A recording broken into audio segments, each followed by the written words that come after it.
Praise the Lord. Today Bible reading కీర్తనలు 39వ అధ్యాయము 6 నుండి 13 వరకు.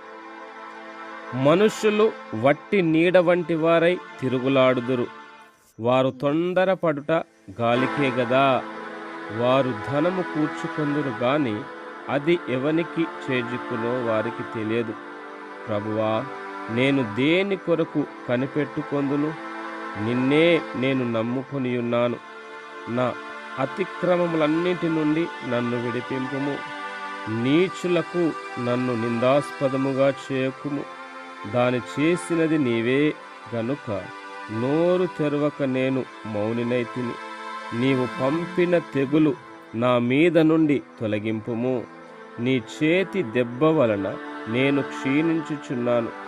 దోషములను బట్టి నీవు మనుష్యులను గద్దింపులతో శిక్షించున్నప్పుడు చిమ్మట కొట్టిన వస్త్రము వలె నీవు వారి అందము చెడగొట్టెదవు. నరులందరూ వట్టి ఊపిరి వంటి వారు. యెహోవా, నా ప్రార్థన ఆలకింపు, నా మొరకు చెవియొగ్గుము. నా కన్నీళ్లు చూచి మౌనముగా నుండకుము. నీ దృష్టికి నేను అతిథి వంటి వాడను. నా పితరులందరి వలె నేను పరవాసినయ్యున్నాను.